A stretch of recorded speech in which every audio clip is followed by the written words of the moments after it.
Careful what you say or you'll get together.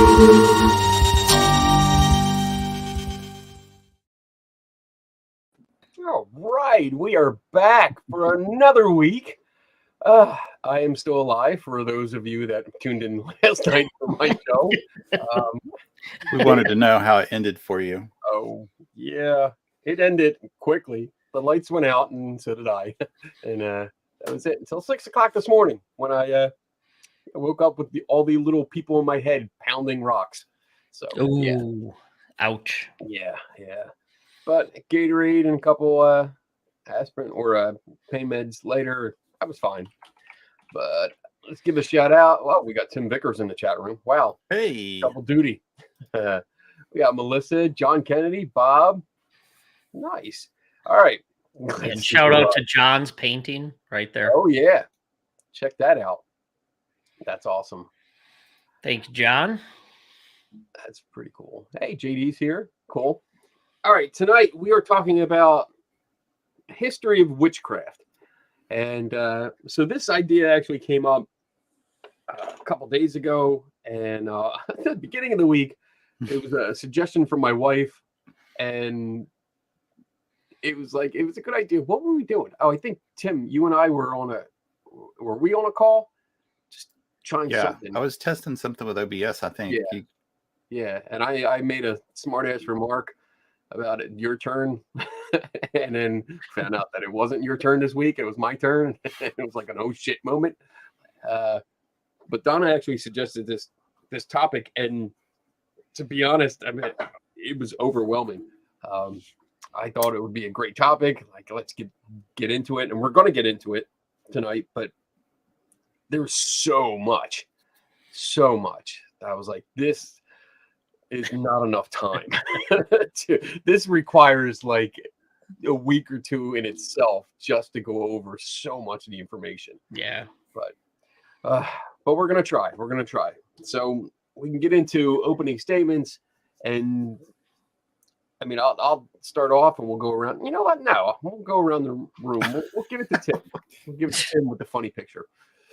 It's a good picture. I'll explain that picture later. I got another one too, but we'll get to that one. Yeah, this ended up being way huge. Like there's a lot of literature about this, and I think with all due respect to the victims of what happened in this,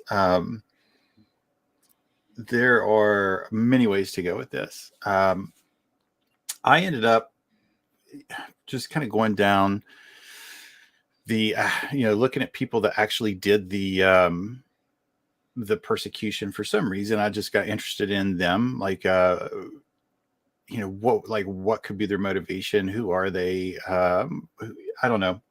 Ended up going down that road, and that road as well was huge. Learned about a few books, so I guess I can talk about in a little bit, but I want to pick up and read.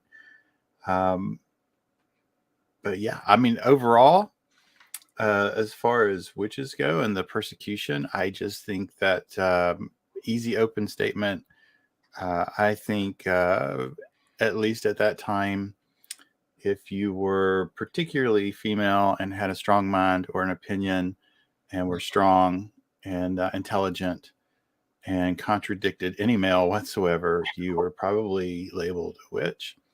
Yeah. And that's leaving alone the fact that it appears like most of the time a lot of medicine and healing and knowledge of the earth and natural herbs for curing illnesses, easing pain, came from a female side. Yeah. So yeah, there's a lot of things. I can just see a lot of discoveries and information from a female that a male would want so they could market and sell. And the easiest way to get rid of some people probably back then would be to accuse of witchcraft, and then it would be over. Yeah, pretty much. Yep. Dave. Good point, Tim. The other thing I found that was interesting, it seems like they used it also to make land grabs back in the day. Yeah. It's kind of like, oh, yeah, you're a witch. Sorry, we're going to have to take all your shit and then burn you at the stake. So thanks for all your stuff. Good way, easy way for people to take land. Yeah, from the starting in 1400 to 1500 through the 17th to 18th century, the persecution and the involvement of the church. It was interesting where the church initially took kind of a pragmatic approach to dealing with paganism and what later became known as witches and witchcraft, where they just kind of, as we've talked about in other shows like Halloween and All Saints Eve, and they would just kind of put a Catholic Church holiday on there over some of the other pagan holidays. So really early on, when the church had that pragmatic approach, and then all of a sudden they decided to go ape shit on it and outlaw it, and then get in cahoots with the governments, or the governments at the time, but certain state entities, and basically make it illegal. So that was pretty interesting as I read through all that. And then the Witchcraft Act in England, which eventually, I didn't know this, that's what turned into the Fraudulent Medium Act. It got overturned a couple times. There was one other act, and then then they overturned that with the Fraudulent Medium Act. So that's kind of where some of that came from overseas. And sadly enough, the persecution of supposed witches, including children, still occurs in a couple countries right now, in African countries for the most part. But it's a little disturbing that type of mentality goes on.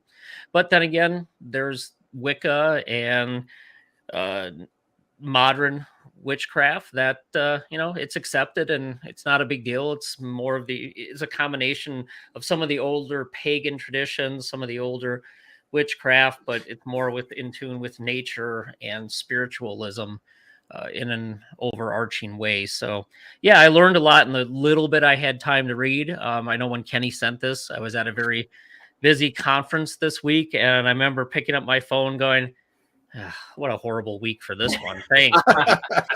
So I'll try to keep up. I'm going to have to use a lot of notes as a crutch tonight, and a book and a computer. So I'll try to keep up with what you guys are talking about, and probably play the peanut gallery commenter in the back. So we'll see what happens, but this will be fun. It's a lot of material. So yeah. I look forward to the discussion, as I do every week. I'm the same way. I'm going to be reading off of notes. I have everything on my notes because there was just so much. I read through most of it, and it took me in different directions, and it was just fascinating because we have this modern day image of a witch, and it's more the Halloween type, or we see in movies. Like, I mean, we have one of my notes comes into witches in the media, and we can go way back, like 800 BC, in Homer's Odyssey, where he describes a witch, or somebody that turns men into animals, and that's described as a witch. You have in history, Arthurian King Arthur legend. You have Morgan Le Fay, which is, she's usually described somewhat as a witch because she's casting spells. You have the weird sisters from Macbeth. And then we also saw them, I think we saw them in Clash of the Titans, in the movie, The Three Witches. And then you have the Wizard of Oz. You have the Wicked Witch of the East and the West. And then you have the Good Witches of the North and South. So, I mean, they're in there. You have grim fairy tales that have witches in them. The witch that eats children. That's a popular children's tale. It's ironic, but I mean, that's spooky and scary. But then you can go to like the modern day Harry Potter, where in the first film, in the first book, they refer to the females as witches. Hermione Granger is a witch, and it just glosses over the real history and the terrible shit that happened to, again, mostly females at the time when this was happening. When you were talking about, I think the 1600s, 15 and 1600s, where you had this rampant witch hunting going on and guidelines, and we're going to get into that. But it's just amazing that there's this whole history, and for the majority of people that you will talk to, they're not going to know about it. They might have heard of the Salem witch trials, which is probably the most popular or most well-known event that happened, but they probably can't tell you much about it. And to be honest, neither could I. You know, I went to Salem, I took the tours, and I could tell you a little bit about it, but nothing like I could tell you now. Mostly because I have notes written right here. But it's such a horrible history. It's such a horrible history. So let's jump into it. So let's see. I'm going through so many notes. I literally have like 6 pages of notes here. So I ran across the same thing about Odyssey while you're looking. One of the first written words, witch, found in the Odyssey, 800 BC. But the name is Cersei, which, if you're yes, yeah, but if you're a fan of Game of Thrones, when I saw that, I was like, now I got to watch the whole season again, or the whole everything again, just because now Cersei is the witch that can turn people into animals. I just thought that was cool. So I like when film and literature, they sneak in little Easter eggs to history. I love that. So I mean, just going back through, because one of the questions John brought up here was, did any of you find the first usage of witches? And I found a few. I don't know what the first would be. I honestly don't know where the first actual use in writing would be, but I mean, there's Bible verses that we can go through, but I don't know how old they're going to be. The most famous is the Witch of Endor, which every time I hear that, all I can think about is Star Wars. I'm like, I don't remember a witch in Star Wars. What are you talking about? But that's let's see, that's thought to be written around 931 BC, between 931 BC and 721 BC, and it talks about a witch where let's see, the King Saul goes to the witch to summon up the prophet Samuel, and it's ironic because Saul was, I believe he was the one, and don't quote me on my Christian history or whatever here, but I think Saul was the one that drove out anyone that claimed to be a medium, because there's plenty of other Bible verses that tell you, you do not suffer a witch or drive out the mediums and spirit talkers, stuff like that.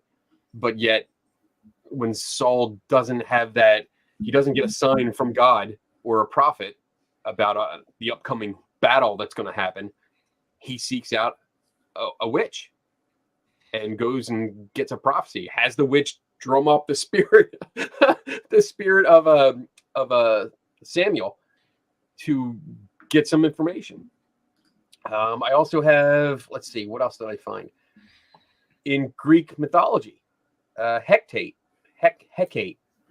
the goddess of Greek mythology. She was attributed with, she's associated with the darker side of human experiences, such as death, witchcraft, magic, the moon, dreams, fierce hounds and creatures which roam the darkness, like hellhounds, and ghosts. So you have Greek mythology that comes up with these with witches. And then I found a Professor Diane Perkis, who is a fellow and tutor of English at Cabell. Hey. I found her too. So ease up on all your notes. Hey, I've been talking. Go ahead. What did you find? Oh, no, I don't know where you were going. when it was so overwhelming, I read her interview and it was really good. It was just completely full. That's where I learned about Cersei. Also in there, as far as like, I Googled really quick the first use of witch in literature, and it came back to Cersei. And I don't know if that's accurate or not. I don't know. The website just, I can't say that 100%, but 800 BC is pretty early for a reference to a witch. But it also, she mentioned Plutarch is an author, and he wrote the word witchcraft in his treatise on superstition in 100 AD. Going back to what you were saying, witchcraft was used. So what they found was archaeologists have found hundreds, as they say in this, of Greek curse tablets, which the Greek curse tablets were called, here we go, Kataris or Kataris. I'm just going to say Kataris. I'm sure I'm butchering it. Katares. That means, translated roughly into, curses that bind tight. And what I found very interesting was that the great number of the curses were focused on sporting events. And I'm like, geez, we really haven't changed much since, someone's like, damn, dude, I need this. Come on, I need this to I need a new pair of sandals. I need a new wagon wheel. I don't know, but I could just see them betting. But also in legal contest, they were found engraved in wells, graves, and fountains where they believed that the dead could work their magic better. And that was his reference to witchcraft. Okay.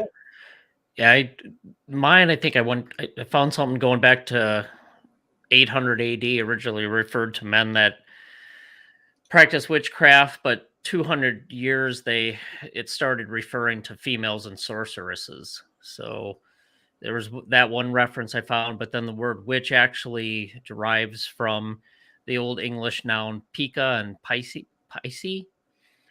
Pica for the male witch or warlock sorcerer, and then for the female sorceress or female witch. And then the word's further origins, they talk about Proto-Germanic and Proto-Indo-European, which they're not really clear on, but Johannes Nider and other 15th century writers used the Latin term maleficus, which that was meant to mean witch, or a person who performed harmful acts of sorcery against others. So that was a couple of the origins I found, or some of the history.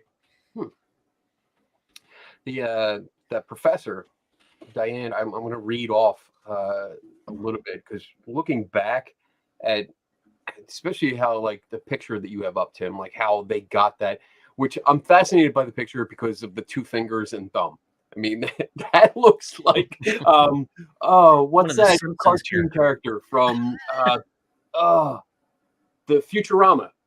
Bender? Yeah, not Bender, but the clam or squid or something. There's a character has like that kind of hands. It's freaking me out, man. For a minute there with the nose, I thought it was Sir Mix-a-Lot in the Humpty Dance. Gonzo. Gonzo. Muppet. Gonzo the witch. So Professor was talking about the how this idea of the witch came about, the weird looking, ugly looking witch. And she brought up in an interview, she said, in later centuries, constant attempts to defeat heresy brought to light a number of figures who were difficult to reconcile with Christianity. Christianity really seems to be at the center of a lot of this witch stuff. Such figures were typically created without reference to witchcraft at all, but led to the creation of the figure of the heretic witch. One such figure was peculiar to the Western Alps. She was the female embodiment of winter, a female figure often called Bertha or Percha or Bifuna. Ooh. She punished social disobedience and rewarded goodness. She was always portrayed as an old hag because she represented cold and winter. It did not take long for intellectuals to note her resemblance to witches with whom they were familiar from classical literature. And then slowly over the years, over the decades and centuries, she kind of merged into that idea of a witch. And that's what we got there. And let's see, earlier, Perkta, if you remember back to our Krampus readings, Perkta was also someone that believed was where Krampus, the idea from Krampus came. But you're right. Yeah, she was a person, again, going back to, sorry about my cat. My cat's being a jerk. Anyway, if you're talking about it, it's a witch. It's my familiar. there you go. I need to feed it blood so it does my bidding. Use your mark of the witch or Satan, your third nipple, to feed it, from what I read. How'd you know I had a third nipple? It was a secret. I'm going to throw you in the water and find out why you have one. So Perkta was more than a duck. You're a man of science. So, but Perkta was that was a I don't know if you want to call it a myth or a belief at the time, but yeah, I mean, again, looking at Santa Claus, she punished the wicked and rewarded the good. It's not much different than what we see from Santa Claus. I think the difference here is, and I may be wrong, I'm not educated on this, but I just find it very interesting that a mythological being that happens to be female that does the same thing as the one that is male turns into a witch, and the other one gets a red coat and gets loved by all the children of the world. So when I saw that name perked up for me because I remember that. Punishing the bad and rewarding the good, it doesn't sound like such a horrible job. It sounds like something you tell your kids. Further along in one of the books that I have, so I have a few books that I was looking through, and one is Witchcraft and Black Magic by Peter Hanning, and he describes the word witch derives from the Anglo-Saxon Wicca, which according to him means a magician who weakens the power of evil. And further along in what's called the Discourse on the Art of Witchcraft from 1610, Thomas Pickering defined the practitioners a little more closely when he said he or she cannot hurt, torment, curse, or kill, but only heal and cure the hurt inflicted upon men. So with what you were saying and with these things, like the more I dug into it, I know why, but I don't understand why this was looked at as such a bad thing, because the people that practiced it were allegedly fighting evil and trying to do good, trying to heal people and just banish and battle the evil that was in the world. So I don't get why they had such a bad reputation. Saying that, though, I do get it, because then along comes Christianity, and they're trying to adopt as many things as possible, and unfortunately they can't reconcile these ideas. But it wasn't just where the Protestant and Catholic Church formed and their view of it. There's indigenous cultures throughout the world that had their version of witches, which you might have, let's say, your tribe's medicine man, which was good, but then you had the equivalent of a witch that also did bad deeds or acts.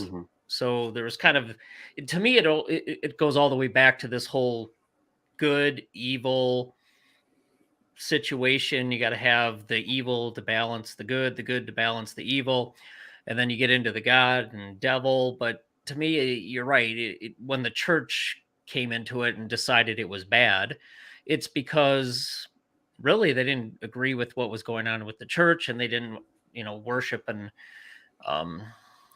pay homage to the one God and the saints. And then obviously when they were supposedly using supernatural powers or had visions or were able to conjure or speak with the dead, that was a huge no-no within both Catholic and Protestant churches. So I think they were fine. And actually, who was it? Oh, the first Pope Gregory the First, which was, let me see, 590 to 604. It was kind of a pragmatic approach, wasn't too aggressive. I mean, he tried to stomp out the pagan traditions by just building things over and having Catholic holidays in place of the pagan holidays. So at first it wasn't as aggressive to go after and actually hunt them down and torture and kill them, but it was just kind of, let's just kind of cover that up and maybe hope it goes away. So, it's the Catholic Church and the Protestant Church that were the real problems that I think demonized it. But then again, you hear about it in other indigenous cultures where there was always the balance between the good and the evil parts of the supernatural perception of medicine men and witches. Yeah, I think you can draw parallels between different cultures around the world where they don't necessarily call them witches. It's the same kind of practice. I mean, if someone tries to mix up a potion, I mean, you can call them an alchemist, you can call them a chemist, you can call them, a cook. It's mixing chemicals, but you can also have people that practice spells and curses or blessings or whatever, and it's the same kind of rituals, but just labeled differently. Right. And that's where we get into it. And so as we move on, this actually comes into play because there was a book published in 1487 called, and I'm going to butcher this. Do it. Do it. Malleus, just go for it. Maleficarum. I think you're pretty good on that one. Thank you. Thank you. Fuck you, Tim. I was getting ready to say, you made my coffee cup float when you did that. That's pretty good. Okay. Which roughly translates as Hammer of the Witches. Yes. And this was, it was a manifesto by German Catholic clergyman Heinrich Kramer. And I think there was another person involved too. Jacob Sprenger. Yeah. Sprenger. I have Johann. I had Heinrich Kramer. Work of two Dominican. It was two monks. I thought it was two German monks. Yeah, I think so. I'll have to look. I'll have to check that. It says Johanna Sprenger, Dean of the University of Cologne in Germany, and Heinrich Kramer. That's spelled differently too. Professor of theology at the University of Salzburg, Austria. And that was put out.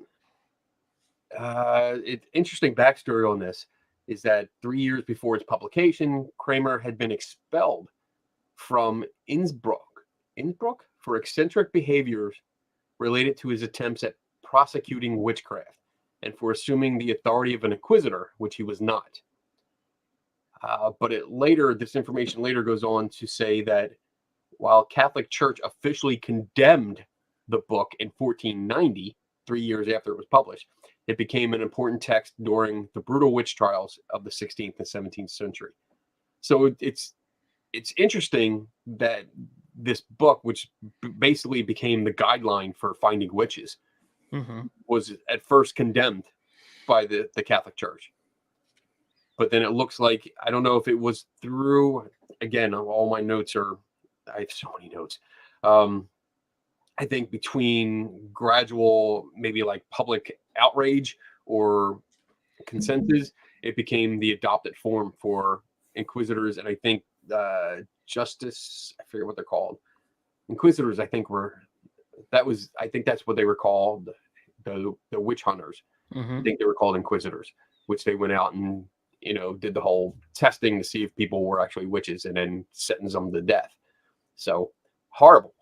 And by testing, they would burn them until they confessed. That was the test. That was it. That was one. I did find, let me see, what was the water one? I think I found 4 categories, which one of them, person caught in the act of positive or negative sorcery. No, jumping all over the place on the notes here. Actually, there was a whole lot of. Let me get back to my notes where I had it.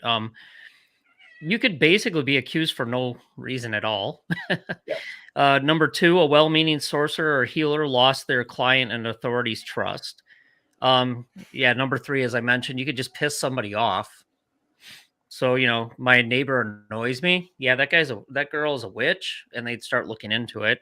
And basically, they were reported to be a witch and surrounded with an aura of witch beliefs. Really general, vague categories. Yeah. And then, of course, they would look for the sign of the witch or the devil, the extra nipple or other things that it was so. If you read through the criteria, it's basically whatever the fuck you want to think it is to accuse somebody. Yeah.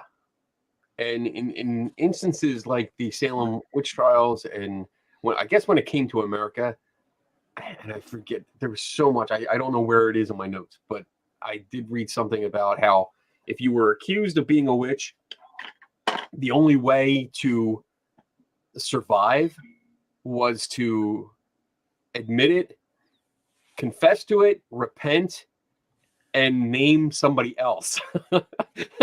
So this is like a game. This reminded me of The Ring, the movie The Ring. It was like, we watched the video, and the only way to survive dying a horrible death is to get someone else to watch it.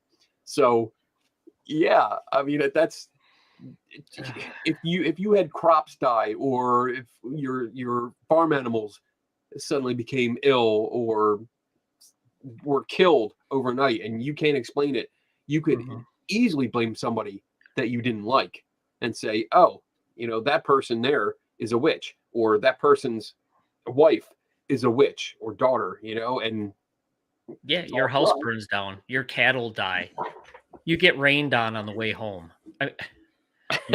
Really, it's ridiculous. They could blame everything, but that's still, we've talked about that before in other shows on the history of certain things, but the propensity of humans to want to blame what they don't understand on a supernatural force, and witches gave them an incredibly good scapegoat, especially when they began to get vilified by the Catholic Church and the state. Yeah. You have a gripe against somebody? Shit. Damn, Kenny would have been burned at the stake 18 times over now. Oh, hell yeah. Hell yeah. That skeptic witch. And I'm pretty sure all the females in our chat room would have been dead. Oh. They all would have been. Yeah, I'm looking at you talking about it. So I have a breakdown of a trial summary. From Matthew Hopkins. Third nipple, guilty, burned. There, done. So it's basically as easy as an accusation is made, and it's funny. Everything he named is what an accusation could be. You bewitched an animal, food, crop, person. You caused a drought. You caused someone's house to fall. Anything. The local justice of the peace would depend on how seriously they took it. They could gather statements from witnesses. The justice was allowed to interrogate you, which was basically torture. You did have a jury trial, which was next. All the accusers will testify. Your confession. I like how in the list of how it goes, it didn't say if you confessed, it'll be read aloud. It says your confession will be read aloud. You are allowed to try to defend yourself. And the accused has no right of counsel. And guilt equals death. And that was pretty much the steps. And it looks like, at least in this note, the estimate is 30 to 60,000 humans were put to death in the modern era alone using this method. Wow. I think the numbers they said were pretty hard to figure out, though. That's why you have such a broad range there. Yeah, I think one of the websites that I went to had it closer to 80,000. and majority were women. Yeah. And Yep. another thing that I did pick up was that when the woman, mostly females, were accused and put to death after their forced confession, and the men, most of the men that were hung or put to death, I think most of them were hung, but they were executed because they were the husbands of the wives that were accused to be witches. It wasn't that they were accused of anything else. It's just that they were married to them. See, I think that goes right to what Dave was saying about land grabbing. Mm-hmm. So if you can kill the owners of the property, all of them, Yeah. then, because if unfortunately, I don't know the ages or the laws, but I'm going to imagine that unless you were male, you couldn't actually own property. So if you killed the wife, you still had to contend with a reason to kill the husband, which would be just that. You would accuse that person of covering up for the witch. Mm-hmm.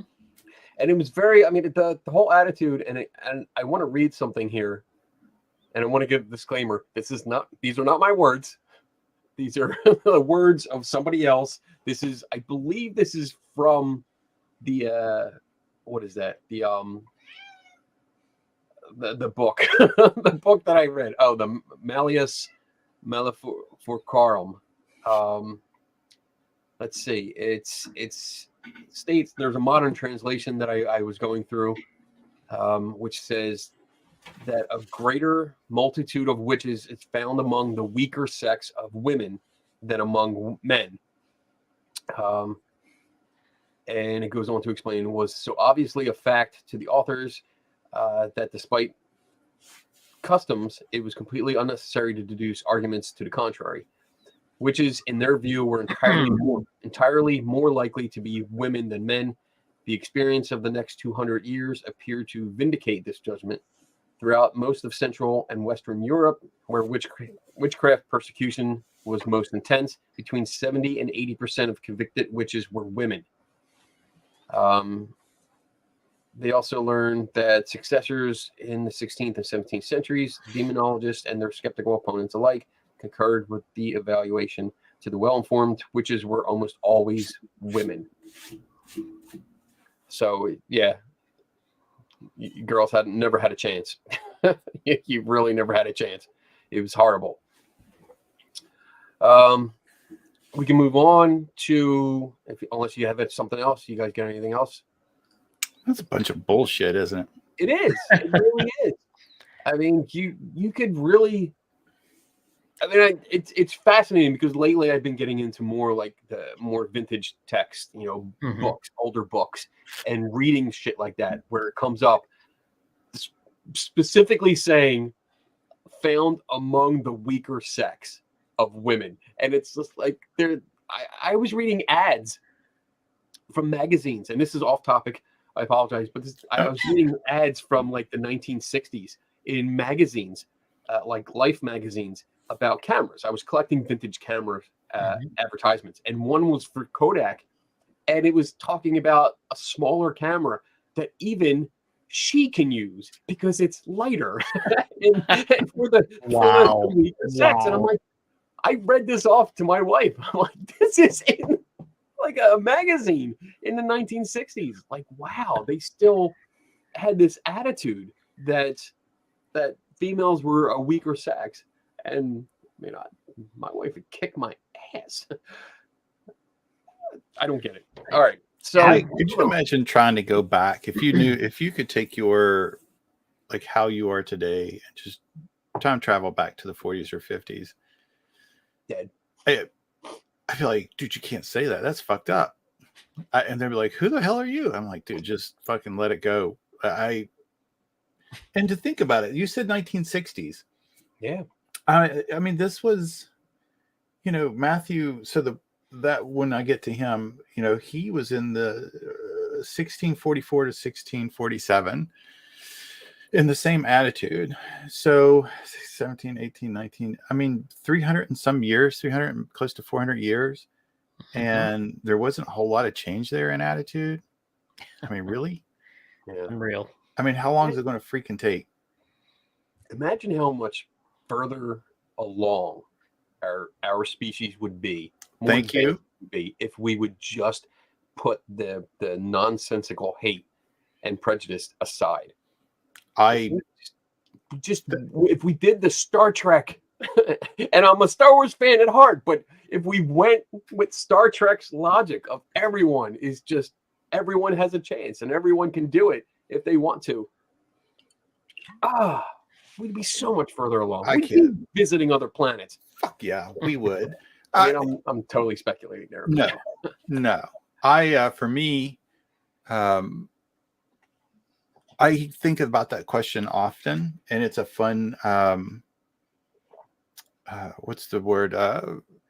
Thought experiment. If all this bullshit wouldn't have been like that, like where could we be?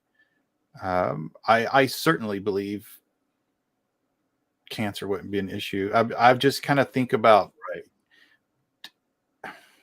it's depressing to think about. So yeah, we would be so far ahead. Fucking man. Do we want to take a break? We're 41 minutes in.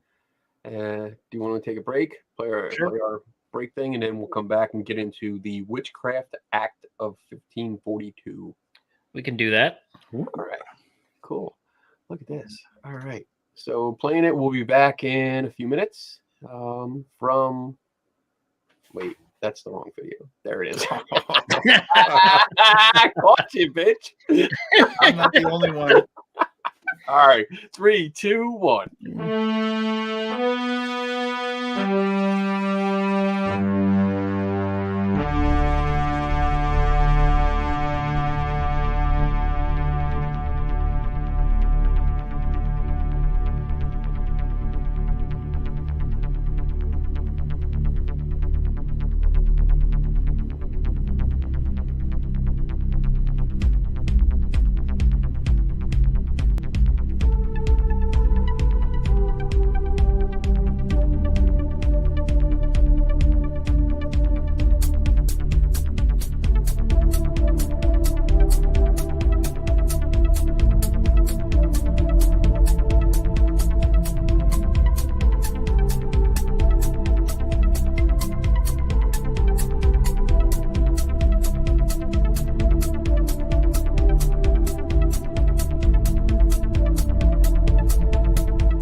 All right, we are back. Oh, all right. So getting into the next phase of this, the Witchcraft Act of 1542. Yeah, this was England's first witchcraft law, enacted. I'm totally reading off my notes here. Enacted during Henry VIII's, right? 5, 6, 7, 8. Yeah, Henry VIII. It established witchcraft as a crime that could be punished by death, and also defined what constituted witchcraft. using invocations or other specifically magical acts to hurt someone, get money, or behave badly towards Christianity. Being a witch, whether or not specific harm was caused to another person, was enough to get you executed. And it's interesting how that's worded there. So I don't know if that's actually a quote from the act, but that, you know, if you were using any of this stuff to hurt someone or get money or behave badly towards Christianity, you could be put to death. Right. Say anything like, what if you helped somebody? You know, somebody got hurt and you helped them. I don't know if that would be considered bad or good, but anyway, the law only lasted until 1547 when Henry VIII died. So it was only around for 5 years. It wasn't replaced with anything until Elizabeth I came into power. She started in 1558, and in 1563, an act against conjurations, enchantments, and witchcrafts was passed.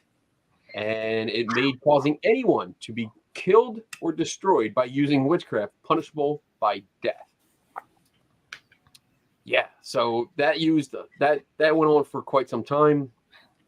And I'm just looking through the rest of the notes here. It looks like this was really bad. It mentions how they used kids. Kids could be, let's see, several years before taking the throne, James had written a book on witchcraft called Demonology. When he became king in 1604, he quickly enacted a new law. However, she writes, the conviction rate for witchcraft actually went down under his 1604 law, because I think things were starting to die down in the UK, but then they started ramping up here, because I think it was a little bit after that that we had in 1642. That's when we start having people condemned in America. So it was quite. What do you got? Anything with that? Pretty much the same. You had, leading up to it, the hysteria in the Middle Ages, around the middle 1450 or so. Yeah. Legal sanctions introduced in Europe and in collaboration with the church. 1484, Pope Innocent. I find that funny, Pope Innocent. The 13th appointed 2 clerics, which we talked about. Then the authoritative manual, we went through that. And then for the next 300 years, things got fairly bad. And then that's what led up into the Witchcraft Act that you were talking about, and moving through there. And then, what was it? The period between the mid 15th and late 17th century was known as the Burning Times, which reached its peak in the 17th century. 3/4 of those killed were female. And then, same thing as you with Elizabeth the First in 1563, and adding to it in 1604 by James the First, decreed witchcraft felony punishable by death, with the convicted witch's property being forwarded to the crown. Wow. So essentially the same thing. I mean, you had the early 1563 and the 1604, and then the Witchcraft Act of 1735. And then it's interesting how it continued. It was replaced a little bit later, and now it's actually the Fraudulent Mediums Act. Ooh. So they took the bite out of it. I mean, it was basically went from punishable by death to, now don't be a fraudulent medium. Which is interesting. That's, to me, that was fascinating where that came from. They decriminalized it. I want to explore that later. The Fraudulent Medium Act. It's interesting because it's the last execution for witchcraft in England took place in 1712. 1736, George II introduced a new Witchcraft Act, which marked a complete reversal in attitude to witchcraft. Punished not as a witch, but as a vagrant and fraud, with fines and imprisonment. Then in 1951, the Witchcraft Act was finally repealed and replaced with the Fraudulent Mediums Act. Wow. So there's a good book, Chambers' Dictionary of the Unexplained. It's like Tobin's Spirit Guide, but for bullshit. Chambers. What was that? Chambers? Dictionary of the Unexplained. All right. And they have, 2, 3, 4 page write-ups on a bunch of different topics and pretty concise. And it gets at the quick history of witchcraft, which is pretty interesting. So I don't know how much I want to get into this, but in this, I have a book called The History of Witchcraft and Demonology. It's by the Reverend Montague Summers. Soon to be rewritten by Zach Bagans. Plagiarized. This, I believe, Yeah. The joke is that it's rewritten. It's just going to be copied. it's rewritten. He just took the cover off and put a new one on. This was written, I believe, in 1925. I believe, and it goes into. It talks about witchcraft, an encyclopedic compendium Maleficarum, which I guess is a new updated version of the book that we talked about earlier, because I'm not going to try and say that name again.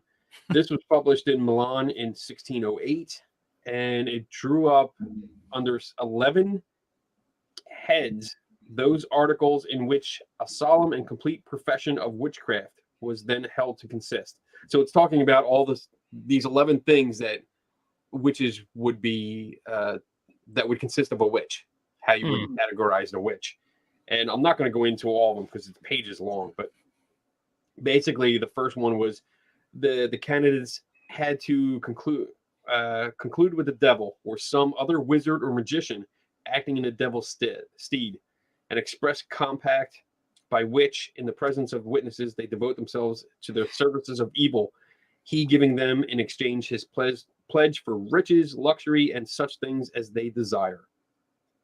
And the second thing was, the vernacular in here is really, really cool. I have to look up most of these words.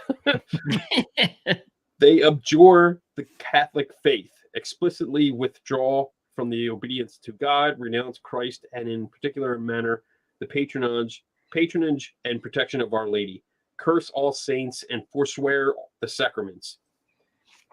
And it's basically, I mean, it goes on for up to 11 things, but it's basically half of them are more or less, I hate the church.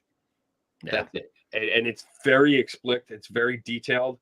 And it's all about someone rejecting everything about God and religion in lieu of getting powers, magical powers, and riches and fame and all this stuff, which is just very, very weird compared to what we talked about, like the early representations of what witches were supposed to be. You know, they were supposed to help and punish evil and be good. But this thing totally demonizes them. I can only imagine. I haven't read the original, the 1491 version of the book, the original version of the book that came out of 1487. I would love to get my hands on a copy, and I think there are translations out there, but it was pretty long. I didn't want to print it at the time, but I would love to get a copy of this and just read through it to see what behaviors they attribute to witches and why they are witches. But all right, so that brings us up. We're at the Witchcraft Act. We went to the Fraudulent Mediums Act, and now let's travel over to America and how these customs and ideas came over here. And everyone knows, I mean, Salem witch trials, definitely the most well known. And they took place early 1692. Yeah, that's what I have here. But I want to say something before that. Let's see. Did I write that down? Oh, man, I didn't write all that down. There was a woman in Connecticut that was the first to be condemned to death. And I totally didn't write that in my notes. So I think her name is, let's see. It's Connecticut. Practicing witchcraft became a crime punishable by death in 1642, decades before it was outlawed in Salem. Okay. And, oh, my God. first woman. Now I got to look it up because I totally fucked that up. First woman condemned. Well, while you're looking that up, going back to the things that you'd said, reading those off, and how most of them had to do against the church, I thought it was very interesting that they would name, in particular, Catholic Church. A lot of this just has an air of control. Mary Parsons, Kenny. That's not who I got. Really? I have First accusation of witchcraft in 1645. Husband and wife Hugh and Mary Parsons accused each other of witchcraft. I have condemned to death. They drew pistols, man. That's some harsh shit right there. Someone's done. Who was it, Kenny? Sorry. It says the Connecticut colony set colonial America's first condemned witch. Okay. Sorry. First condemned. That's a different. Okay, my bad. Also Young. Her first name is ALSE. Alsey Young, a resident of Windsor. They sent her to the gallows in 1647. And a total of 11 people, 9 women and 2 men, were executed by 1662. Oh, and here, the men were the husbands of the convicted women. Dude, that sucks. It's bad enough that you got accused of witchcraft, but then it's like, well, you're married to her, you're going to. I would like wanted to to read follow more up about this Hugh and Mary Parsons. That would be funny. It's like, you're a witch. No, fuck you. You're a witch. running to the End up justice. accusing each other. I would like to follow up with the people that were condemned, and especially the males, to see who they were, what they owned, and what happened to their property and where it went. And I think you might be able to at least draw an idea of motive if there is an outside reason for motive. Like if they were rich or had lots of land or had some property that was wanted, I would want to know where it went to and whom it went to. Yeah. I mean, there's a couple of different areas. I mean, England's Massachusetts Bay Colony, the entire colony accused of practicing witchcraft, with 13 women and 2 men. They were executed in a witch hunt. Which lasted in New England from 1645 to 1663. Then the Salem witch trials were 1692 to 1693. So a lot of people know about the Salem witch trials, but I don't think they know that this was going on well before, at least 30 plus years before the Salem witch trials. Till just now. Well, yeah, I didn't. It's pretty interesting. I mean, considering we have 1487 is when that book came out. Yeah, it became the guideline. So it was even before that. I think, because it says that the author of that, the one guy, Kramer, is that his name, Kramer? Kramer had been expelled for prosecuting witchcraft or attempts to prosecute and assuming the authority of an inquisitor. So he was pretending to be an inquisitor to prosecute witchcraft before that. So you're talking 1480s up until, so you got 200 over 200 years prior to the Salem witch trials. That's a lot of history. Yeah. Then what was it? Prior to the witch trials, prior to any of these trials starting in the U.S. Itself, nearly 300 men and women had been suspected of partaking in witchcraft. 19 were hanged and 1 was pressed to death. Oh, so it went on for a lot longer than it wasn't just the 2 years of the Salem witch trials. Yeah. And I think, who was it? Sarah commented on the fungus of wheat, ergot, being a potential cause as to why people flipped out, and that was the cause of it, which some people still think that's possible. Others have dismissed it because the symptoms are not the same. But this has been going on a long time. It's crazy. And the scary part is it still goes on in some countries. Yeah. We get to the Salem witch trials, and some of the stuff that I read, it says a group of girls in Salem. Let's see. The charter, I was looking, I thought I had the original story. You could make an analogy that witch hunts, for lack of a better word, still go on today. It's just not witches. It's kind of like the same logic and the same ideas apply, but the victims are different. Well, as you look that up, Kenny, John asked a question.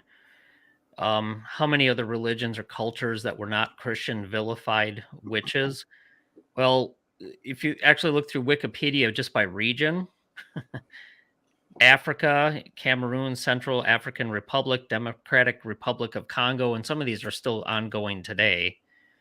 Ghana, Kenya, Nigeria, Sierra Leone, Tanzania, Zulu. Then there was a comment I came across a couple times where indigenous cultures throughout the world, so many of them, even within the Americas, the Native Americans, skinwalkers were considered a form of a witch. So it's pretty widespread. I can't tell you how many exactly, but it also depends, John, on how you define a religion. Formal religion or even informal religion, medicine man versus a witch, any, type of belief, supernatural deities, gods, forces you can't count on could be considered a religion. So it was, I think it was a global thing from what I can tell. A global event where it may not have been the same word, but they had the same, at least, idea. The same MO. Right. Mm-hmm. So I found it said the Salem witch trials in January of 1692, 9-year-old Elizabeth Parris and 11-year-old Abigail Williams, the daughter and niece of Samuel Parris, who was a minister of the Salem village, began having fits, including violent contortions and uncontrollable outbursts of screaming. After a local doctor, William Griggs, diagnosed bewitchment because reasons, other young girls in the community began to exhibit similar symptoms, including Anne Putnam. They list a bunch of people here. In late February, arrest warrants were issued for Paris's Caribbean slave, Tituba. I hope I'm pronouncing that right. Along with two other women in homeless beggar. Oh, wait. Oh, I feel like Matt. Along with two other women, the homeless. Two other women. Would have had a show tonight. The way it's situated on the page that got me messed up. Along with two other women, the homeless beggar Sarah Good and the poor elderly Sarah Osborne, whom the girls accused of bewitching them. I got him. Kenny said, I feel like Matt. I said, well, if you were feeling like Matt, we wouldn't have had a show tonight. Ouch. Sorry. I hate when I can't read what's right in front of me. But yeah, it looks like it started with that. A bunch of girls just started accusing people. And I don't know whether they were really having fits or not. I've read some reports that they think it was allergic reaction or slight poisoning from something they ate. And this just developed into, somebody bewitched me. And they targeted a homeless person and an old lady to do it. And it just mushroomed from there. What else? So you got something to add? Yeah, I was just going to keep with the list for John real quick to finish it up. Latin America, Japan, Nepal, Philippines, Saudi Arabia, Islamic State. I mean, it was, like I said, it's pretty much global, all over the place. So, okay. Yeah, it's always good to accuse kids. Unbelievable. Yeah. So a little background information on this. I hope this is not boring, but it said the Salem witch trials of 1692 happened at the worst time possible. The charter of the colony had been temporarily suspended due to political and religious friction between the colony of England, from the colony of New England and England. The new charter from 1691 arrived from England in May 1692, along with a new governor, but as yet the general court had not had time to create any laws. Nevertheless, the new governor created a special court called the Court of Oyer and Terminer. Wow. Which means to hear and determine, to deal with witch cases. The commission that created this court said that the judges were to act according to the law and custom of England, and is of this their majesty's providence. But this ignored the difference between the laws of England and the old laws of New England. In the absence of guidelines by specific colony laws and acting with the general paranoia of the community, because that's always good, the judges famously accepted spectral evidence and other untrustworthy kinds of evidence as proof of guilt. Moreover, the magistrates let it be known that an accused witch could avoid execution. Oh, here you go. By confessing, repenting, and putting the blame on someone else. This caused the accusations to multiply. No shit. 19 men and women were executed by hanging. One was killed by torture, and others died in prison. So then it goes on quickly. In October of 1692, the governor dissolved the court, and in December of 1692, the general court passed an act against conjuration, witchcraft, and dealing with evil and wicked spirits. This law, modeled after the English Witchcraft Act of 1604, mandated the death penalty for severe acts and repeat offenders, and imprisonment for lesser acts. A new superior court of something I'm not going to even try saying was created to serve as the highest court in Massachusetts, and in January 1693, it began to hear the remaining witch trials. More importantly, the governor instructed the judges not to accept spectral evidence as guilt, as proof of guilt. Therefore, most of the remaining witch trials resulted in acquittal. Interesting. The governor pardoned the rest. The time of witchcraft hysteria in Massachusetts was over. So, I have a general question yeah. that bugs me. How bad was it that, I mean, I can't get my head around that someone doesn't put into practice, I will save your life if you tell me somebody else that broke the law. Like, how does the person saying that not figure out this person's going to lie to save their life? Right. Like, what is the error in thinking on that? It's almost as if they understand that they know what they're doing is going to create chaos and more allegations of witchcraft. Yeah, because I mean, it's if say you're holding a gun to my head, and you're like, you know what, this person accused you of witchcraft, and under the law, you have to go.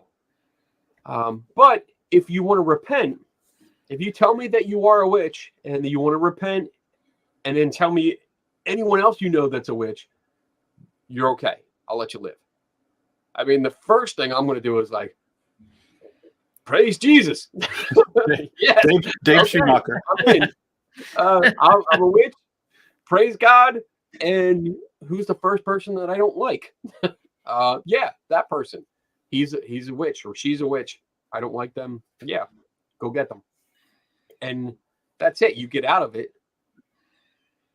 And you're right. These accusations will multiply because people are going to be scared, and they're going to rattle off names. I mean, it's easy to make these kind of comical Sure.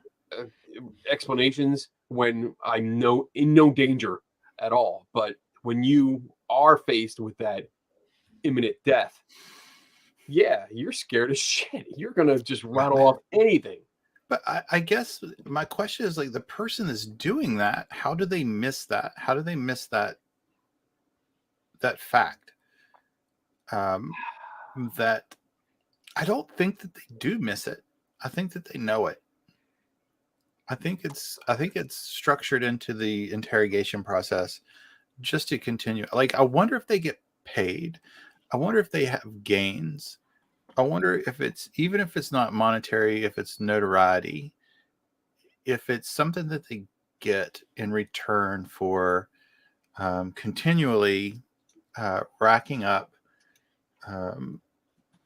names of witches to either torture, kill, or just get more witches. Like, I wonder what that motivation would be. And I could be totally wrong. Maybe at some point that they actually believed it. Maybe in their true depths that they believed that they were doing the right thing, and they believe that that form of questioning and that form of intimidation and torture actually led to more names of witches. But I kind of think not. It seems like after a certain age and maturity of logic and reading, I'm going to guess that at some point some of these people were at least somewhat educated, that they would see the error in that. It just, again, it brings me back to control, manipulation, and using those allegations for personal gain. I think the level of education isn't near what we might think it is. And True. we're going back shit 600 years. 600 years or so. And I don't know if the level of education and common sense is what we would expect or on par with what we're used to today. And we're also, the inquisitors at the time that were witch hunting, they are taking their education from this book that was written by the two German guys, and that's their guideline, their guidebook, saying, all right, whatever it says in here, that's what we're following. So again, I don't know what's in that book yet. I think JD has a copy of it. So we're gonna have to bug him to see if we can get copies off of him. But I mean, I can only imagine what they look for, like I don't know, like I won't even venture to guess. But that's where their education is coming in. They're following the book to the letter. It's not. I wouldn't say that they're using common sense. They're using this guideline to do it. And even as you said, there's a monetary gain for some of these people. Right. And now we're thinking, all right, what is it? What is it? And I'm trying to look it up real quick. I didn't see anything. I'm seeing like references to commission-based pay, where it's like you get paid for each witch that you expose and or execute. So if you're talking, if greed plays a role in this, which I'm sure it did at least part of the time, you're going to have people going, well, any accusation is an accusation and that's a paycheck. So I'm going to do it. There's also another comment here in some of the websites that are coming up. And again, I'm only looking quickly. I'm not going through and making sure these are all really legit, but I mean, this is where, I don't know, this is an article just saying a month's wages for or more for exposing a witch. So you can only imagine if, somebody in 600 years ago said, we'll give you a month's worth of wages if you just point someone out. For one. Yeah. Like, okay, that guy. Wait, here, better. No, guys up there. Not sure what you're talking about, but do I get 1 month for each? Because oh, come back next month. I got some more. I got more. I needed another advance on my salary. I was trying to find like actual some actual numbers, like what they were paid. I remember reading it a while ago, but I can't find anything that tells me. I could also imagine just the notoriety. There's probably fame and heroism. Is that a word? Heroism? I don't know. JDS, what do you guys need? I've got my copy handy. How much were they paid to turn them in? I think that's what we're looking for. Probably a figure in pounds or dollars. I guess I would guess that's based on region. Sure. and who you're reporting to. I would like more to know what exactly were they testing for, like what determined who was a witch. How did you blood test? One Is of it? them wasn't it the prick test where they would find like the mark and then they would put a needle in it, and if they had pain, then oop, you're a witch. I honestly, you started talking about pricking them, and I was like, "Are you going to go and tell us about the thing? Like, you got to bleed, and then we're going to burn it. If it jumps up into this little creature, you're it." No, that was I don't remember exactly what they called it, but yeah, they would use almost like a needle and put it into that third nipple, and normally you don't have much nerve endings in that, but they would find a spot that hurts, and sure enough, a lot of times I think they just beat them into a admission, tortured them into an admission. Yeah. Let's see. So Professional. in reference, while you're looking, in reference to John's question, one of the things I was looking at doing was getting a lot of video clips from a movie. It's an old movie, 1922, and I suggest anybody check it out. It's a very interesting movie. It's Haxan, if I'm pronouncing it right, Haxan. I think a lot of times people will confuse that as a horror movie, but it is really a movie. It is an essay of this person, and I cannot remember the writer or the name of the screenwriter, but it's an essay into the beliefs of the time and how they have changed. It's very progressive for 1922. They break it down into 6 or 7 chapters, one into the early beliefs, and one of the chapters is how they test. Another chapter is how they got confessions. But if you watch till the end, they do this really great thing where they juxtapose, they put side by side the behaviors of what you would have seen in the 17, 16, and 1400s, including mental health disorders, next to what they had in 1922. And when you look at how they treated it in 1922, we're up here in 2022, like kind of giggling, but his goal was to show how it was all myth, and they acted irrational, and they missed the obvious of mental health and medical issues. But the movie is actually kind of fantastic. They do their best to produce an image of the devil, which is just hilarious, but somewhat creepy and absolutely fascinating at the same time. It's really good. Again, like a lot of people, when I ask about, like, I've probably seen that movie literally like 15 times.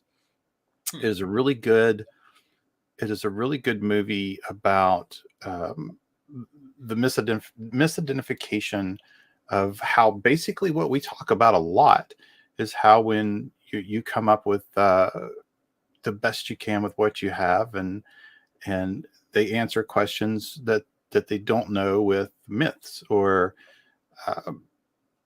in other words, just kind of putting in the placeholder. Well, it's a ghost, it's a demon, it's a succubus, it's an incubus, it's and they treat it as such. So if you are a member of the Catholic Church and you are dealing with a demon, then you deal with a demon as the Catholic Church would. You wouldn't deal with a mental health problem. But then again, they wouldn't have identified mental health problems, or probably many medical problems at the time, I'm guessing. But it's a good movie. It's fun to watch. It is German, so you make sure you see the ones with subtitles. But for Dave's questions, they did have, not Dave, I'm sorry, John's question about the type of torture they did use. They did show some of the torture that through the history that they had literature on, and they reconstructed it. Obviously not to the point of doing it, but it's pretty interesting to watch the torture devices that they had at the time. And again, this is 1922. So they probably had a lot more access to word of mouth, history, context, probably more literature to show what it was like. It is. It's pretty bad. It's pretty bad. Yeah, they did everything from cutting to the Iron Maiden to the pricking and scratching that I talked about to the witch's brittle incantations, sleep deprivation, the heretic's fork. I mean, some of these, if you look at them, they're just completely awful. Oh gosh, yeah. Yeah, it's pretty bad. And what's interesting, I like, is that they start out with the. I think we talked about a little bit earlier on was the Sabbath image, the Sabbath witch, the image of that, the old outcast, poor, eccentric, older lady that at the time was believed to be dangerous, but because of it, the object was a female, they did not actually, or they could not at the time, they didn't believe that a female could possess enough power to hurt another human being. So they formulated that they were in fact working with the devil, and therefore made a pact with the devil. So I'm looking at, I'm totally distracted here. I'm sorry, but I'm reading. Nope. I was covering dead air for you. Good. I appreciate it. Yeah. I know. I noticed that. I was like, oh, all right. They're awesome. We got to connect. I'm looking at how much witch hunters were paid. And a lot of these sites are saying that by identifying one witch and having them executed was equivalent to 1 month's worth of wages for the normal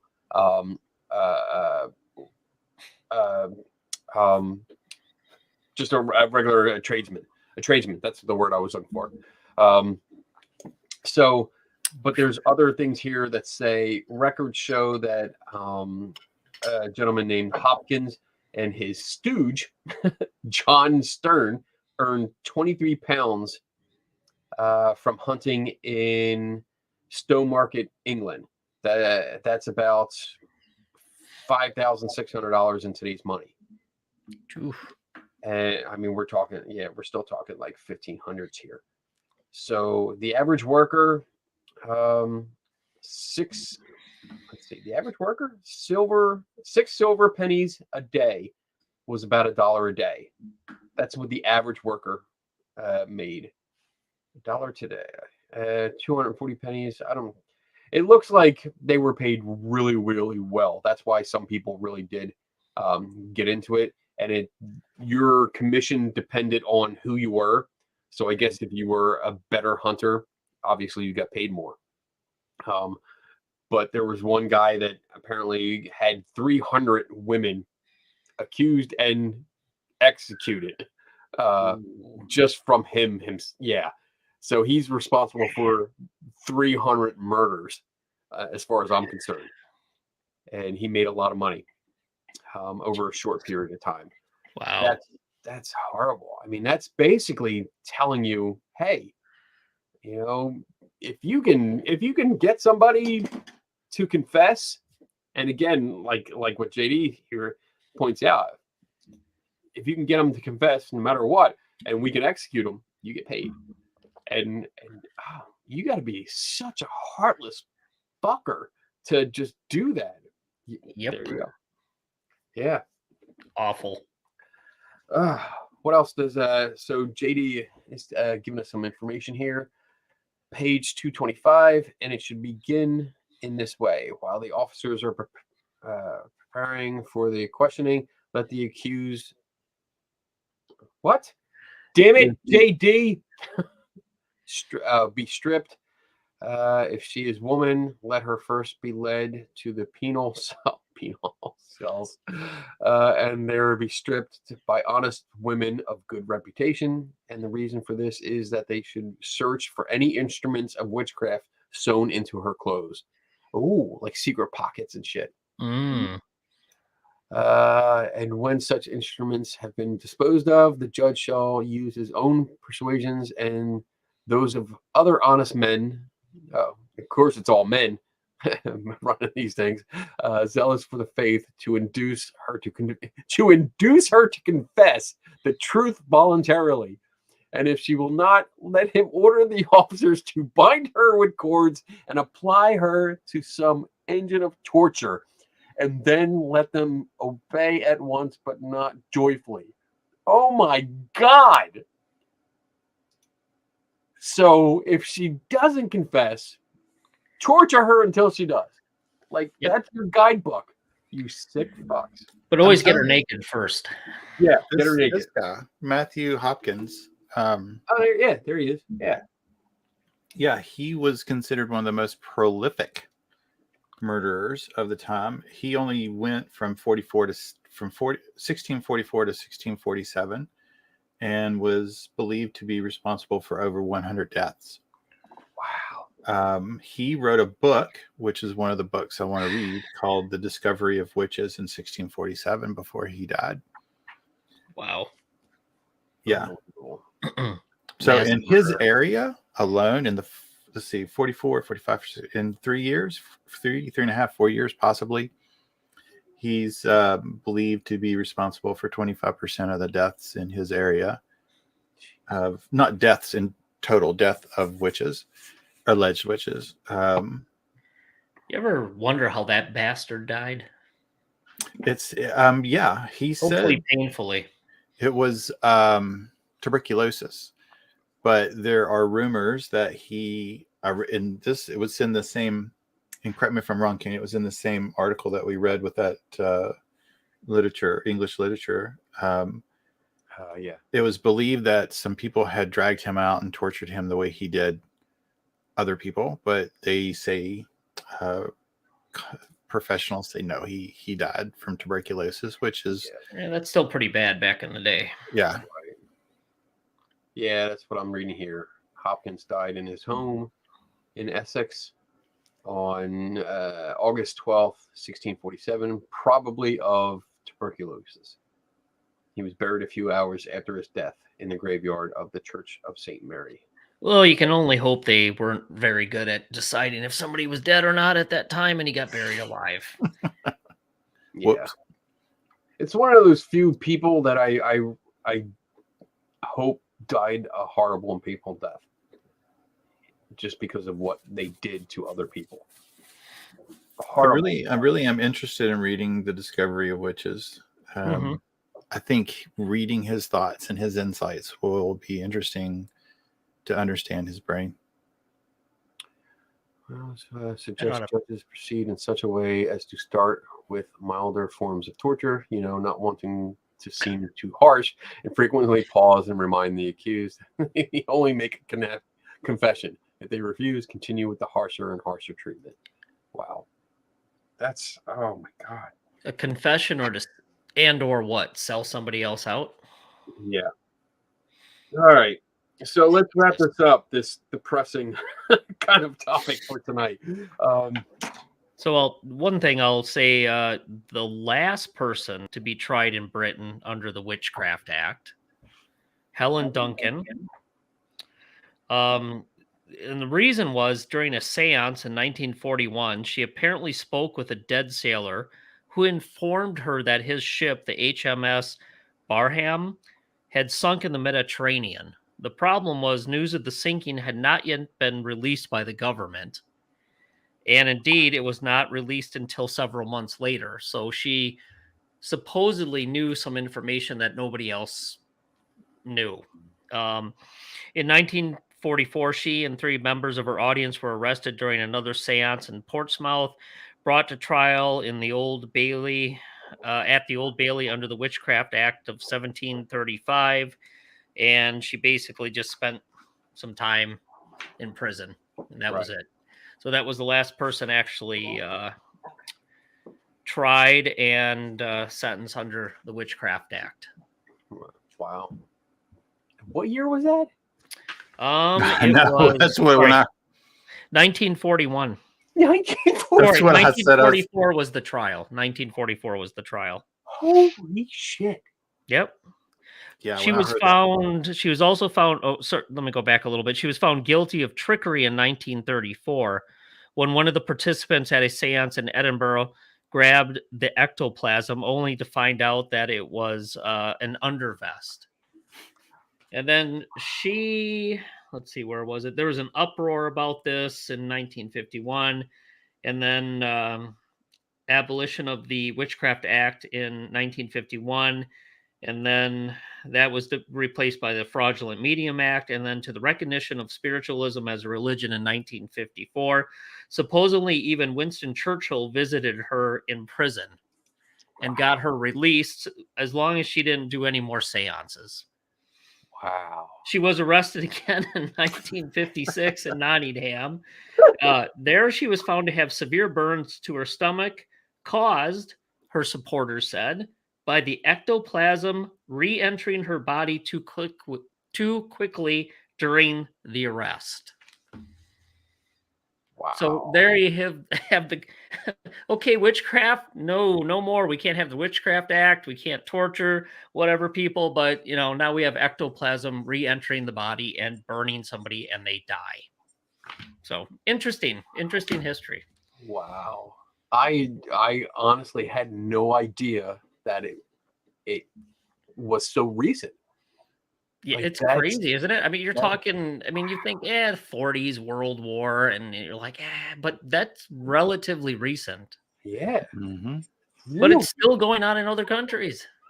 Wow. God damn. Crazy. All right. Closing thoughts. Let's keep it going in the circle here. Tim, wind this up for us. This is a huge topic. You guys getting into the laws of it, I didn't even make it that far yet. Yeah, that's why this is part one. Whew, like you could do laws, you could do trials, you could do the accused, you could do the history,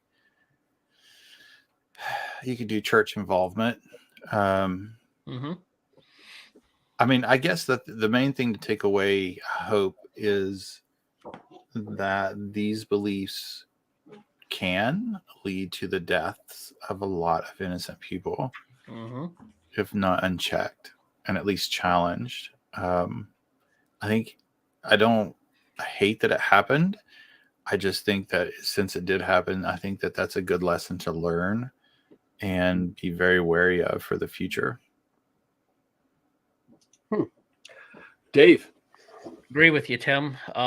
It's a big topic. We touched on a lot of little parts of the history, and we didn't even get into modern witches, Wicca, which is a whole nother topic. And you can talk about what they took from the older parts of witchcraft and what they're doing with it today. Obviously, it's accepted as a form of religion, and you don't see it, at least in this country and in Europe. You don't see the persecution. Obviously, I'm sure the churches, the mainstream religious churches don't care much for it, but you're not gonna see anything near what you saw before. But unfortunately, in some third world countries, in various ones in Africa, the persecution still goes on, and it's pretty sad. So there's a lot more to this topic that we could cover. I learned a lot in the very little bit of time I spent reading about it. I was surprised at how much there was. I was amazed by, things 30, 40 years before the Salem witch trials. I had no idea it was going on, and it was actually that bad before that. But long history, horrible history, and fortunately, at least in most of the world, that's come to the end. But it makes me pretty sad that it still goes on in other parts of the world. So we'll maybe cover some of the other good and bad of Wicca, of what's going on currently with the accepted part of it, the mainstream part, and then what's going on in maybe some of those other countries. Wicca is one of the fastest growing religions today, outside of course, the mainstream ones that you may have heard of. So it's pretty appealing to a lot of people. Yeah. Everything you guys said, I was amazed too. Jumping into this Saturday usually when we have a big topic show that I'm not familiar with, it's like Saturday. I usually spend reading up on it a lot, and that's when I got overwhelmed because, yeah, I mean, Salem witch trials. That's what I knew about it, and I thought that was like the big thing. That was the big deal about witchcraft, and I had an idea that there was more, but once I got into it, I was like, holy shit! It goes back centuries before that, centuries after it. Wow, there's a lot.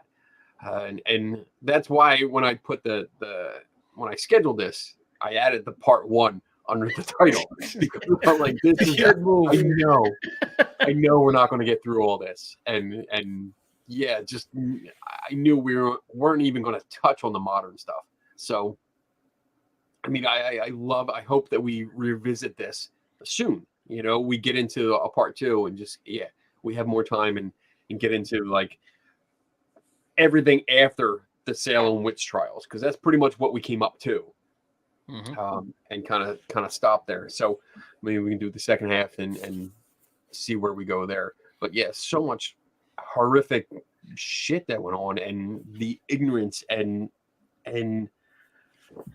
just prejudice that happened. And I said it in the beginning of the show, where might we be if all those people didn't die? You know, if all those people were allowed to continue to voice their opinions, to not be hushed or executed because they brought something up or stood their ground. Where could we? I mean, we might not be too far advanced, but maybe we would. And I hate that shit like that happens. But at least that we can do. I mean, the least we can do is just at least talk about it and bring it up and educate people and say, look, you know, this is what we found, and you know, there's more to this story than just what you see on Halloween specials. You know, but that's what we do. We try to educate. It says so, right. I see John. I see John, JD, and Bob are getting into it about Wicca. Oh shit! There's part 3. There, at least the one small bit I found. It says Wicca. Although Wicca lays claim to some continuity of beliefs and practices with pagans of the past, it's actually a relatively new religion, a major part of the neo-pagan and the countercultural movement of the late 20th century. So we can maybe debate that in a whole nother show. And it seems like we might need to bring JD, Bob, and John on and have a second version of the Three Tortured Souls, and we can just sit back and enjoy the show. that would be fun. Just to have the three of us on top, let them on the bottom, just argue and with watch each other. them just go at it, and we'll eat popcorn, and Like we could do. we'll be like the 2/3 guys from the Muppets up in the balcony. I could do. I could set something up and have it like a Mystery Science Theater. We could. I could put us down in some little seats. Just we'll put them up on the big screen. Oh, that'd be great. We're gonna work. We're good about having somebody else do the work for us. That's always good. So interesting stuff, guys. So announcements. First, before I get to individual announcements, we have something we want to announce, that we have something next week if you guys are interested. So we talked about it before. I finally got my copy of the Stone Tape film, and we're going to have our second private viewing party. What was the first one? The first one was the Ghost Club, Mr. Ghost Bubbles, Club. Or Ghost something. Watch. Ghost Watch. Yes. Yeah. So we're going to do a second one, and we're going to do it. It's not going to be on our regular scheduled day. It's not going to be a Saturday night. It's going to be Thursday. So the next Thursday, which is the 10th, March 10th, Thursday night, 8 p.m. We're going to start. We're going to watch the film together. It's a private showing. So because we can't publicly show this because it's a film.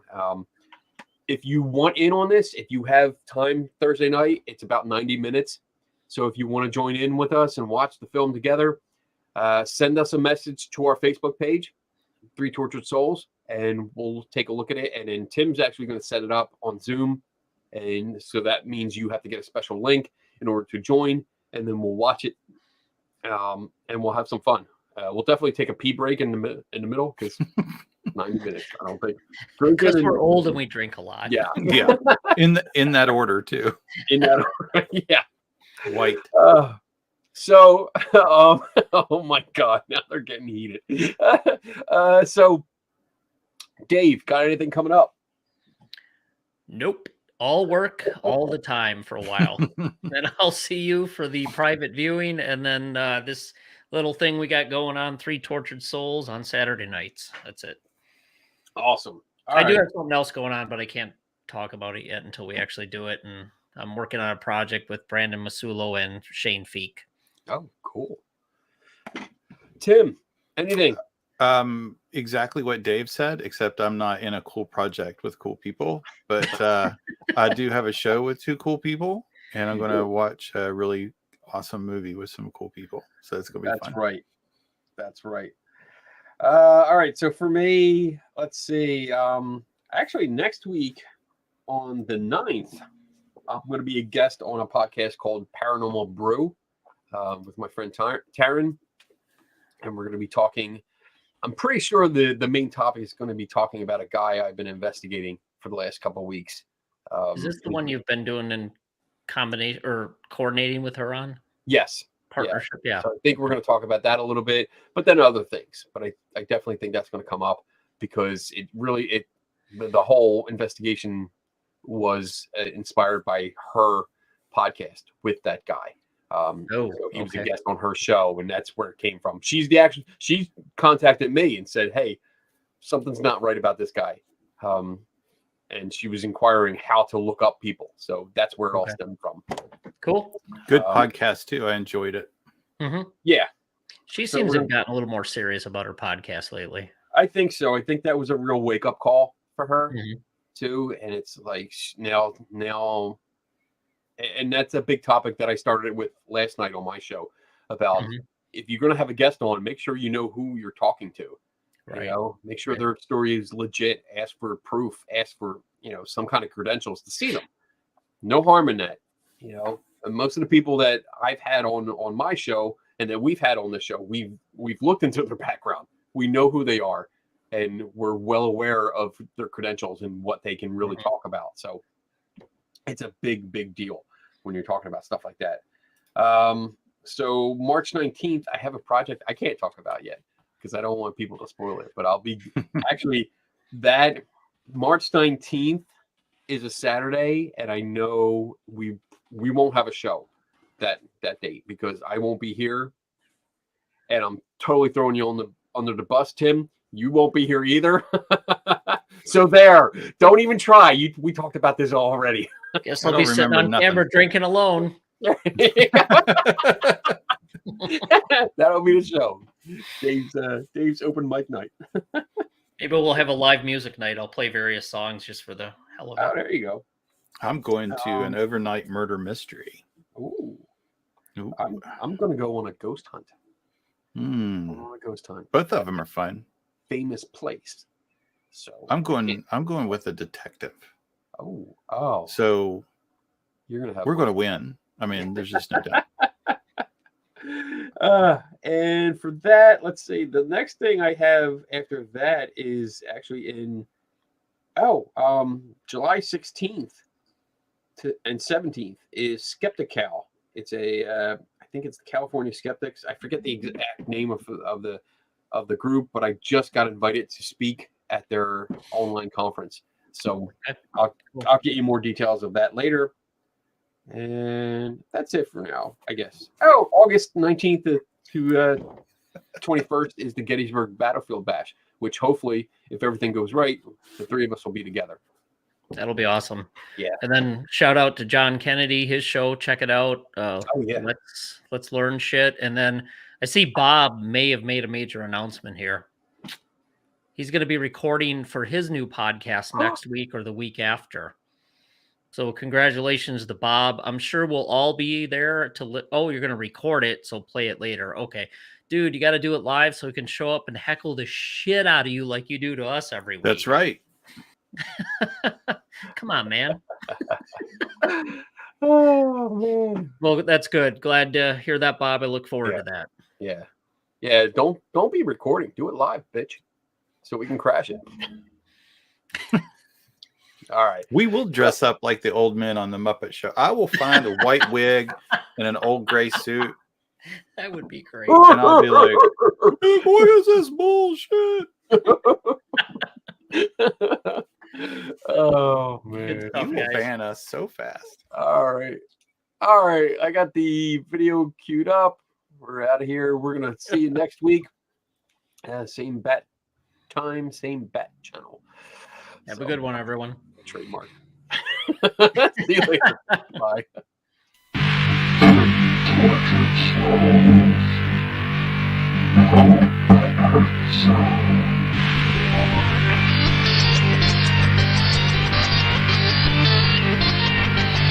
Thank you.